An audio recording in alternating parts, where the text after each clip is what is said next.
कि भारत में देखा जाए तो सबसे पहले परमाणु परीक्षण का जो कार्य करते हैं वो करती हैं इंदिरा गांधी। देखा जाए तो इंदिरा गांधी 18 मई 1974 को राजस्थान का पोखरण में एक परमाणु परीक्षण का कार्य करते हैं। देखा जाए अब बात आती है कि राजस्थान का पोखरण ही क्यों, दूसरा जगह क्यों नहीं? तो राजस्थान का पोखरण मरुस्थल क्षेत्र था और मरुस्थल क्षेत्र में ही परमाणु परीक्षण किया गया, इसलिए कि वहां पर जनजीवन लोग नहीं ज्यादा घना बसे हुए थे और वहां पर उपजाऊ भूमि नहीं थी। अगर उपजाऊ वाला भूमि में किया जाता तो शायद उपजाऊ वाला भूमि भी खराब हो सकता था, इसलिए परमाणु परीक्षण का जो स्थल चुना गया वो पोखरण में चुना गया। तो वहां के जो पोखरण में जो भी कुछ लोग थे गांव के बसे हुए लोग, उनको साइड कर दिया गया, दूसरी जगह पर भी स्थापित कर दिया गया और वो राजस्थान के पोखरण में परमाणु परीक्षण किया गया 1974 में। इस समय जो 74 में जो परीक्षण की गई थी वो बुद्ध पूर्णिमा का दिन था, इसलिए इस परीक्षण का वहां पर एक नाम दिया गया जिसे नाम रखा गया स्माइलिंग बुद्धा, है ना। तो इस तरह से वो स्माइलिंग बुद्धा के नाम से वो जाना गया। हाँ, ये परमाणु परीक्षण जो था पूर्ण रूप से सफलता नहीं मिली, है ना। तो ये कार्य ये सौंप दिए किनको? एपीजे अब्दुल कलाम को, है ना, कि ये अधूरा कार्य को आप पूरा करेंगे।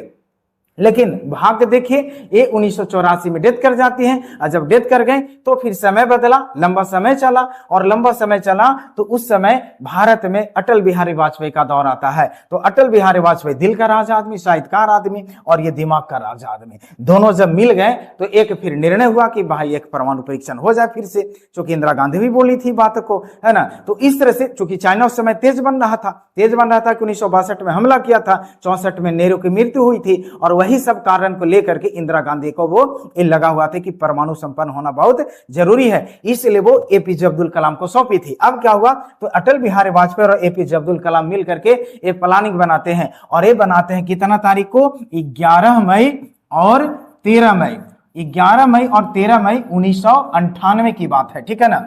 ये राजस्थान के पोखरण में ही फिर वही जगह चुना गया। लेकिन जानते हैं जब ये 1974 में किया गया था उस समय दुनिया को थोड़ा बहुत पता चला था कि भारत परमाणु परीक्षण किया है, लेकिन वो सब बात को भूल गए थे। लेकिन अमेरिका जो था ये बात को भूला नहीं था, वो अपना दिमाग रखे हुए था भारत के ऊपर कि कहीं ना कहीं जरूर ये कुछ काम कर रहा है ना। तो इस तरह से अमेरिका वाला जो था ये अमेरिका क्या किया, अपना एक सैटेलाइट छोड़ दिया भारत के ऊपर और कहा कि तुम गुप्त रूप से क्या करो, भारत के ऊपर निगरानी रखो। तो वो सैटेलाइट भारत पर रख करके वो मतलब दिख रहा था। आदमी है, साइंटिस्ट आदमी, ये दिमाग लगाए और कहे कि अच्छा उसका भी हमारे पास तोड़ है। तो इन्होंने क्या किया कि राजस्थान का जो पोखरण जो गांव था उसको फिर से पूरा सब खाली करा दिया गया और वहां पर पूरा एरिया एकदम खाली, बिल्कुल एकदम। अब क्या किया गया वहां पर?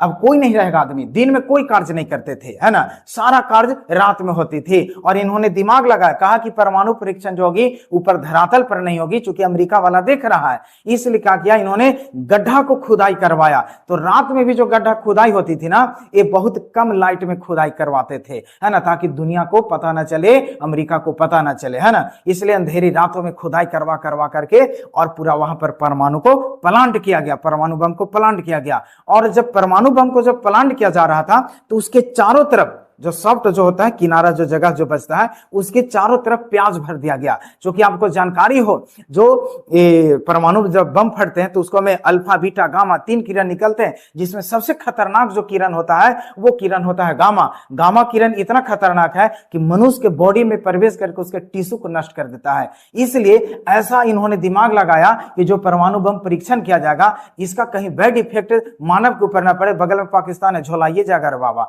है ना। इसलिए दिमाग झोला जाता तो अच्छा होता, आज ये कहानियां नहीं होता। भारत भी तो राजस्थान इधर है, इसका भी तो नुकसान हो सकता था।